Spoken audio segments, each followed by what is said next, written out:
வணக்கம். சீமான் அவர்கள் தொடர்ச்சியாக இயற்கை சம்பந்தமான நிறைய மாநாடுகளை போட்டுக்கிட்டு இருக்காரு. இறுதியாக மரங்களின் மாநாடு அப்படின்னு சொல்லிட்டு திருத்தணியில போட்டிருந்தாங்க. அடுத்ததாக சில மாநாடுகள் போட போறோம் அப்படின்னு சொல்லிட்டு இன்னைக்கு அறிவிச்சிருக்காங்க. என்ன மாநாடு அப்படின்னு பார்த்தீங்கன்னா, மலைகளின் மாநாடு தருமபுரி கிருஷ்ணகிரி பகுதியில் நடக்க போகுது அப்படின்னு சொல்லியிருக்காங்க. அடுத்ததாக தூத்துக்குடி பகுதியில கடல் அம்மா மாநாடு அப்படின்னா அங்க ஒரு கடல் சார்ந்த ஒரு மாநாடு. இன்னொரு பக்கம் பார்த்தீங்கன்னா தஞ்சாவூர்ல தண்ணீர் மாநாடு அப்படின்னு ஒரு மாநாடு நடத்த போறாங்களாம். திருச்சியில முக்கியமான அந்த பிரதான மாநாடு திருச்சியில நடத்த போறாங்க போல. அவங்களுடைய தொண்டர்கள் தோழர்கள்லாம் சூழ இந்த மாநாடு நடக்க போகுது. ஸோ இப்படியாக மாநாடு திட்டமிட்டு இருக்காங்க. இன்னைக்கு சீமான் அவர்கள் சொல்லியிருக்காரு. பலரும் இந்த மாநாடுகளை கேலி கிட்டல செஞ்சுக்கிட்டு இருக்காங்க. அப்புறம் கோயம்புத்தூர்ல வர 14ஆம் தேதி நிலத்தை இழந்தால் பலத்தை இழப்போம் அப்படின்ற பேர்ல ஒரு மாநாடு ஒரு பொதுக்கூட்டத்தை நடத்த போறாங்க. ஸோ தொடர்ச்சியாக இப்படியான விஷயங்களை சீமான் அவர்கள் முன்னெடுத்துக்கிட்டு இருக்காரு. இதை பலரும் கிண்டல் கேலி பண்றாங்க. கொஞ்சம் கூட அறிவுக்கு ஒவ்வாத பல கருத்துக்களை தெரிவிக்கிறாங்க. என்ன சொல்றாங்க அப்படின்னு என்ன நோக்கம் அப்படின்னு பாத்தீங்கன்னா, அவங்களுக்கு சீமானையும் தமிழ் தேசியத்தையும் கொஞ்சம் சிறுமிப்படுத்தலாம் அப்படின்ற அடிப்படையில ஒரு துளி கூட அறிவுக்கு ஒவ்வாத பல கருத்துக்களை இந்த இயற்கை மாநாடுகள் தொடர்பாக அவங்க தெரிவிக்கிறாங்க. இன்னைக்கு நான் செய்தித்தாளில் ஒரு செய்தியை பார்த்திருந்தேன். என்ன அப்படின்னா, சென்னை அடையாறு முகதவரம் பகுதியில ஒரு அலையாத்தி காடை தமிழ்நாடு அரசு உருவாக்க போதான். எதன் காரணமாக அப்படின்னு பாத்தீங்கன்னா, இந்த இயற்கை சீர்கெட்டு போயிருக்கு. அதை மறுசுழற்சி பண்ணணும் அப்படின்ற அடிப்படையில சில மரங்களை நட்டு அங்க அலையாத்தி காடுகளை மீன் முள் வடிவில ஒரு வாய்க்கால்லாம் வெட்டி அங்க அலையாத்தி காடுகளை உருவாக்கணும் அப்படின்ற திட்டத்தின் அடிப்படையில ஒரு 300 கோடி ரூபாய் வரை நிதியை ஒதுக்கியிருக்காங்க அப்படின்ற செய்தியை நான் பார்த்திருந்தேன். சீமான் அவர்கள் மரங்களுக்காக இயற்கைக்காக மாநாடு போட்டா அதை கிண்டல் செய்ய வேண்டியது. இன்னொரு பக்கம் இயற்கை சீர்கெட்டு போச்சு அப்படின்னு சொல்லிட்டு குறுங்காடு வளர்க்குறோம், அலையாத்தி காடுகளை வளர்க்குறோம், அதுக்கப்புறம் பள்ளிக்கரண சதுப்பு நிலத்தை பாதுகாக்க போறோம் அப்படின்னு சொல்லிட்டு பல கோடியில நிதிகளை ஒதுக்க வேண்டியது. என்னடா எப்படி முரணா செயல்படுறீங்க? உங்களுக்கு சீமான் பண்றது பிடிக்கல அப்படின்னா சீமான் வளர்றது பிடிக்கல அப்படின்னு சொல்லிட்டு போ. சீமானை வளர்றது எனக்கு பிடிக்கல அப்படின்னு சொல்லிட்டு போ. அது அன்மம். அதை விட்டுட்டு அவர் இயற்கை சார்ந்து செய்யக்கூடிய விஷயங்கள்லாம் பிற்போக்குத்தனமானது அது இது அப்படின்னு சொல்லிட்டு எதுக்கு இந்த வேலை? இப்போ நான் தமிழக அரசு இப்படியான விஷயங்களை முன்னெடுக்கிறாங்க. இயற்கை சீர்கெட்டு போயிருக்கு, அதை மறுசீரமைப்பு பண்ணணும் அப்படின்ற அடிப்படையில இவ்வளவு கோடிகளை ஒதுக்கி குறுங்காடு வளர்க்குறோம், அலையாத்தி காடுகளை வளர்க்குறோம், இந்த இடங்களை பாதுகாக்கிறோம் அப்படின்னா நிறைய விஷயங்கள் அவங்க சொல்லிக்கிட்டு இருக்காங்கல்ல. ஸோ இதெல்லாம் கேள்வி கேட்க உங்களுக்கு தெம்பு இருக்கா, திராணி இருக்கா? சீமானை அசிங்கப்படுத்தணும், சீமானை இழிவுபடுத்தணும், அவ்வளவுதான். மற்றபடி அறிவுபூர்வமா சிந்திப்போம், இது மக்களுக்கு தேவையா, நாளைக்கு சமுதாயத்துக்கு தேவையா அப்படின்ற எந்த அடிப்படையும் கிடையாது, எந்த புரிதலும் கிடையாது, எந்த மூளையும் கிடையாது. சீமானவரோட கேள்வி கேட்டோமா, சிரிச்சமா, வீடியோ போட்டோமா, போனோமா அப்படின்னு இருக்கணுமே தவிர்த்து மற்றபடி அறிவு சார்ந்து சிந்திப்புமா அதெல்லாம் நம்ம குரூப்ல கிடையாது. Okay, right. இது ஒரு பக்கம் இருக்க. இன்னொரு பக்கம் என்ன அப்படின்னு பாத்தீங்கன்னா, விஜய் அவர்கள் சீமான் அவர்களை அவருடைய மாநாடு நடக்கும் போதெல்லாம் சீண்டிக்கிட்டே இருக்காரு.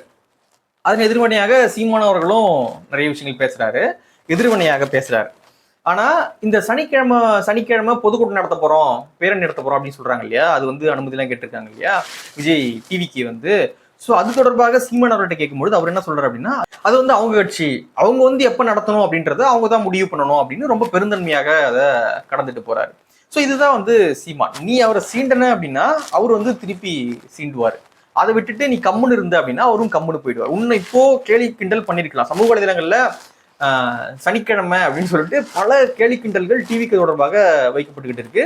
பல விமர்சனங்கள் இப்பொழுது எழுந்திருக்கு. சனிக்கிழமை மட்டும்தான் மீட் பண்ணுவீங்களா, மற்ற டைம்லாம் என்ன பண்ண போறீங்க அப்படின்னு சொல்லிட்டு பல கேள்விகளை முன் வச்சுக்கிட்டு இருக்காங்க. ஆனா அதே கேள்வியை சீமான் அவர்கிட்ட கேட்கும் பொழுது அவர் ஸ்டைல்ல அவருக்கு இருக்கிற பேச்சு வளத்துக்கு இந்த கண்டென்ட்லாம் தூக்கி சாட்டுருவார். சனிக்கிழமை மீட் பண்றாருங்க அப்படின்னு அவர்கிட்ட கேட்டிருந்தா அப்படின்னா அவர் தூக்கி சாட்டிருப்பாரு. ஆனா அவர் என்ன பண்றாரு அப்படின்னா, அவங்க கட்சி விருப்பங்க, அது எப்போ முடிவு பண்ணணும், எப்போ போகணும், எப்போ வரணும் அப்படின்றத அவங்க முடிவு பண்றோம், அதை பத்தி நம்ம என்ன கருத்து சொல்றது அப்படின்ட்டு கடந்துட்டு போறாரு ரொம்ப பெருந்தன்மையாக. ஸோ இதுதான் சீமான் அவர்கள். ஏதோ சீமான் அவர்கள் பண்பத்தில் பேசுறாரு, அது பேச இந்த கண்டென்ட் சீமான் அவர்களுக்கு அல்வா சாப்பிட்ற மாதிரி அதை தூக்கி சாப்பிட்டு அந்த பிரஸ் மீட்ல போயிருக்கலாம். ஆனா அவர் ரொம்ப அழகாக கடந்துட்டு போறாரு. ஸோ விஜய் அவர்களும் அவருடைய மாநாடுலாம் நடக்கும்பொழுது பொதுக்கூட்டம் நான் நடத்தல, அவரு இனிமேல் நடத்த போறேன்றாரு, பார்ப்போம். அவரு மாநாடுலாம் நடக்கும்பொழுது இனிமே பொதுக்கூட்டத்தெல்லாம் சீமான சீன்றது அந்த மாதிரியான விஷயங்கள்லாம் அவரு பண்ணாம இருந்தா அவருக்கு நல்லது.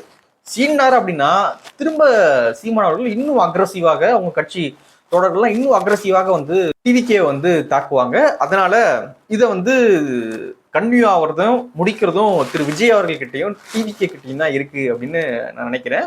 அதே போல இன்னொரு விஷயம் என்ன அப்படின்னு பாத்தீங்கன்னா, சீமான் அவர்கள் சபரீசனை மீட் பண்ணிட்டாரு. சீமான் அவர்கள் திமுகவுக்கு நெருக்கமாக இருக்காரு அப்படின்லாம் நிறைய விஷயங்கள் நிறைய நிறைய நியூஸ் பேப்பர்லாம் வந்துட்டு அந்த வார நாளிதழெல்லாம் போட்டுக்கிட்டு இருக்காங்க. சரி அப்படிதான் இருக்குமோ அப்படின்னு பலர் நினைக்க கூடும். ஏன்னா தொடர்ச்சியாக அவங்க பண்ணிக்கிட்டே இருக்காங்களே இந்த பரப்புரையை, அதனால பலருக்கும் அந்த எண்ணம் வரக்கூடும். ஆனா இன்னைக்கு நடந்த பிரஸ் மீட்டை பாத்தீங்க அப்படின்னா அந்த எண்ணம்லாம் சுக்குநூறாக உடைஞ்சிரும். என்ன சொல்றாரு அப்படின்னு பாத்தீங்கன்னா, திமுக பாஜகவுக்கு அவ்வளோ அனுசரணையாக இருக்காங்க. மற்ற மாநிலங்கள் இருக்கிறத விட திமுக தான் வந்து நாங்க எதிர்க்கிறோம்னு சொல்லிட்டு ரொம்ப அனுசரணையாக பிஜேபிக்கு இருக்கிறாங்க. இந்த ஆபரேஷன் சிந்தூர் அந்த கான்ஃபிளிக்ட் நடக்கும் பொழுது, அந்த தாக்குதல் நடக்கும் பொழுது முதல் ஆளாக தமிழ்நாட்டில் ஸ்டாலின் அவர்கள் தான் பேரணி நடத்துறாரு. சென்னை இந்தியா முழுக்க யாருமே நடத்தாத ஒரு பேரணியை ஆபரேஷன் சிந்தூருக்கு நாங்கள் ஆதரவா இருக்கிறோம் அப்படின்னு சொல்லிட்டு முதல் ஆளாக ஸ்டாலின் அவர்கள் தான் இறங்கி பேரணி நடத்தினாரு. இன்னொரு பக்கம் பிஜேபியும் கனிமொழி அம்மையாரை நியமிச்சு நீங்க உலகம் முழுக்க போயிட்டு இந்த ஆபரேஷன் சிந்தூர் பத்தி நல்ல முறையில பிரச்சாரம் பண்ணிட்டு வாங்க அப்படின்னு சொல்லிட்டு அனுப்பி வைக்கிறாங்க. ஸோ இந்த லெவல்ல இவங்களுடைய உறவு முறையானது இருந்துகிட்டு இருக்கு. அதனால வந்து திமுக பிஜேபி எதிர்க்கிறது அப்படின்ற ஒரு கான்செப்ட் இருக்கு இல்லையா, இது முற்றிலும் போலியான ஒரு விஷயம். அவங்க தொடர்ச்சியாக அவங்களோட நிர்வாக சீர்கேட்ட மக்களிடையே கொண்டு போய் சேர்க்கக்கூடாது அப்படின்றதுக்காக நாங்க பிஜேபி எதிர்க்கிறோம், அதை பண்றோம் இதை பண்றோம் அப்படின்னு சொல்லிட்டு ஒரு பம்மாத்து வேலையை பண்ணிட்டு இருக்காங்களே தவிர்த்து உண்மையாக அவங்க வந்து பிஜேபி எதிர்ப்புலாம் கிடையாது அப்படின்னு சொல்லிட்டு ரொம்ப பட்டவர்த்தனமாக பிரஸ் மீட் வந்து சொல்லியிருக்காரு. இவராடா திமுகவுக்கு அனுசரணையாக இருக்காருன்னு சொன்னீங்க அப்படின்ற மாதிரியான ஒரு கேள்விதான் அந்த பிரஸ் மீட்டை பார்க்கும்போது உங்களுக்கு ஏற்படும். எனக்கும் அப்படி ஏற்பட்டுச்சு. ஸோ அதனாலதான் இங்க நான் பதிவு பண்றேன். திமுக அழியணும் அப்படின்ற மைண்ட் செட்டு பெரிய அளவுல தமிழ்நாட்டில் யாருக்கு இருக்கும் அப்படின்னு கேட்டீங்கன்னா சீமான் அவர்களுக்கு தான் இருக்கும். அப்படியே லிஸ்ட் பண்ணி வச்சிங்கன்னா எந்த தலைவருக்கு அதிகமான இந்த எண்ணம் இருக்கும் அப்படின்னு பார்த்தீங்கன்னா சீமான் அவர்களுக்கு தான் இருக்கும். ஏன்னா திமுக எதிர்ப்பு தான் சீமானோடைய அரசியலே.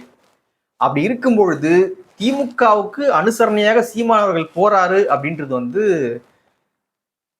எந்த வன்மத்துல இருந்து வெளியே வருது அப்படின்றது நமக்கு தெரியல. அதெல்லாம் வந்து அவங்களுடைய பர்சனல் விஷயம், அதுக்குள்ள நம்ம போக வேண்டாம்.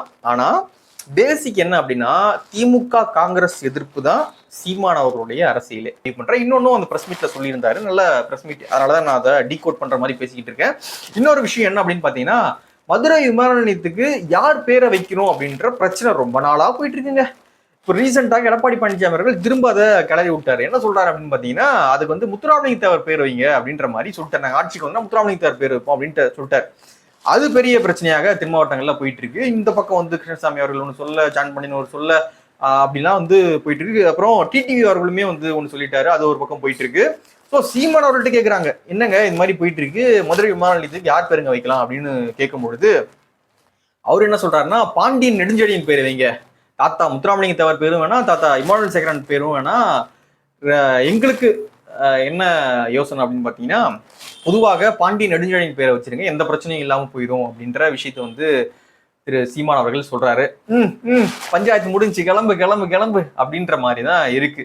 ஏன் அப்படின்னா இதுதான் சிலருடைய அரசியல் பேஸாவே இருக்கு. மதுரை விமான நிலையத்துக்கு யார் பேரை வைக்கணும் அப்படின்றதான் பல கட்சியினுடைய அரசியலாவே இருக்கு. இப்போ சில கட்சிகள்லாம் இருக்கு, நம்ம பேர் சொல்ல வேண்டாம், வைக்கணும் அப்படின்னு ஒரு எலெக்ஷனே ஓட்டுவாங்க, வைக்க கூடாது அப்படின்னு ஒரு எலெக்ஷனே ஓட்டுவாங்க. இதுதான் அவங்களுடைய அரசியல். தென் மாவட்டங்களில் இதை வச்சுதான் பல கட்சிகள் அரசியலே வந்து பண்ணிக்கிட்டு இருக்காங்க. அப்படி இருக்கக்கூடிய ஒரு சூழல்ல சீமான் அவர்கள் எழுந்து போடா அப்படின்ட்டு பாண்டிய நெடுஞ்செழியன் பேரை வைங்க, அங்க எந்த பிரச்சனையும் வராது, யாரும் வந்து அதை எதிர்க்க மாட்டாங்க, ஏன்னா எல்லாரும் பாண்டியர் வழி வந்தவங்க தானே, அதனால ஒன்றும் பிரச்சனை கிடையாது, அதை வச்சிருங்க அப்படின்ட்டு போயிட்டாரு. பலருக்கு நெஞ்சடைச்ச மாதிரி இருக்கும், ஐயோ எங்க அரசியல கை வச்சாரு, இது பாண்டிய நெடுஞ்செழியன் பேர் வச்சுட்டா நாங்க அரசியலே பண்ண முடியாதுறாங்க அப்படின்ற மாதிரி பலருக்கும் நெஞ்சடைப்பே வந்து வந்திருக்கும். ஸோ இந்த அளவுக்கு ஒரு அந்த விஷயத்தை வந்து ஹேண்டில் பண்ணிட்டு போயிருக்காரு. நம்மளுடைய கருத்தும் என்ன அப்படின்னா, எந்த பேர் வச்சாலுமே வந்து பிரச்சனையாகும்.